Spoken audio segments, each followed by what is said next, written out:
Talk of supercars and you think excitement and impracticality, the ultimate in performance, but nowhere to stow your golf clubs, great style and drama, but an unwilling thoroughbred fighting to wrest control from the macho male behind the wheel.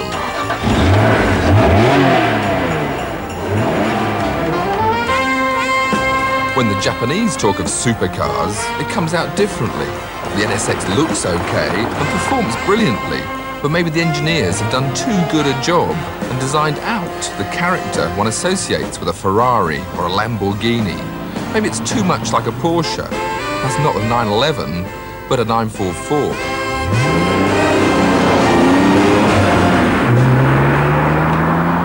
Driving the NSX on the open road really is a very simple task. Honda wanted the car to be easy to drive, and certainly they've succeeded in doing that.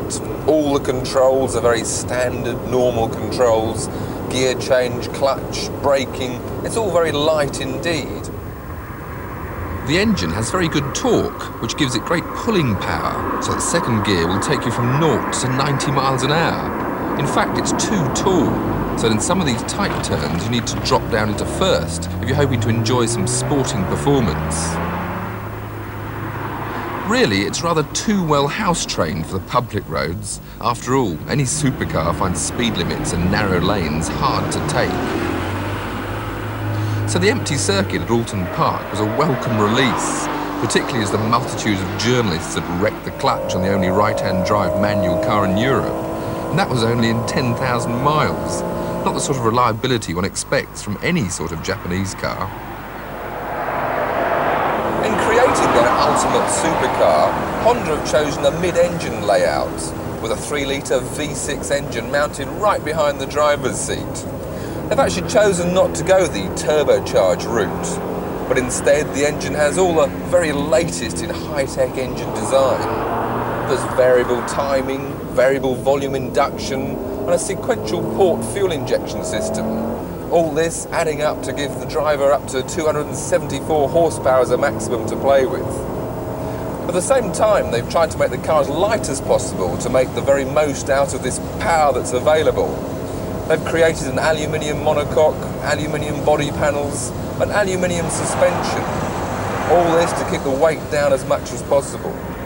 Even so, this package, when compared with its major competitors, is still heavier than Porsche's 911 Carrera 2 and doesn't have as good a power-to-weight ratio as Ferrari's 348.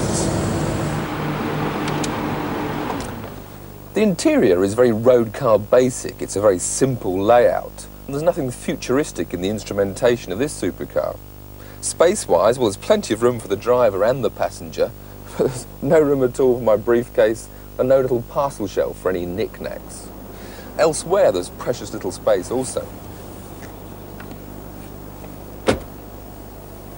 Under the bonnet, there's only room for the radiator, the anti-lock braking system, and the space-saver wheel, which needs to be deflated before you can use it. In the middle of the car, well, there's the engine, and that takes up all that space. While around at the rear, there is a small boot, just enough room for my luggage, but if I have to put the punctured wheel in, it just about squeezes in there.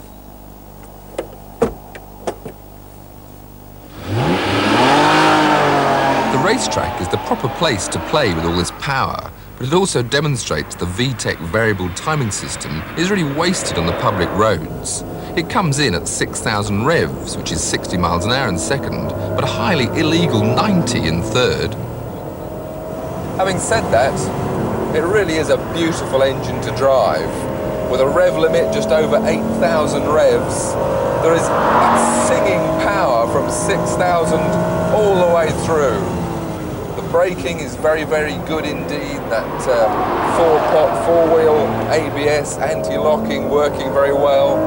And also the traction control system is very good indeed, only occasionally interrupting my power acceleration. Handling again, also very, very sure-footed, mild understeer turning in, and hardly a twitch of the tail as full power is added. So really, at smooth, high-speed driving, it's almost a faultless car. Of course, on a racetrack you can try a little harder, and for preference I would switch off the traction control system so I could slide the tail a bit more through the slower corners. Mild understeer, then I can put the power in, and then there's just a little wag of the tail as the rear wheel breaks its traction. Hard acceleration, third gear, 7,000, third gear taking me to about 110 miles an hour before I need fourth gear. Back on the public roads, and straight away the supercar turns back into a saloon car. It really is a very, very easy car to drive. Everything is light, the controls easily come to hand. Now that was one of Honda's design criteria. They wanted to make a supercar that almost anybody could just get into and drive. And in that they've succeeded. It's as easy to drive as a Porsche's 944 S2. But then it does have all the impracticalities and lack of space of Ferrari's 348. So in a way, they've got either the best or the worst of both worlds. And it really depends what you're looking for when you're trying to buy a supercar. To sum up, the Honda NSX rates highly for its style, advanced engineering and supercar performance combined with ease of driving.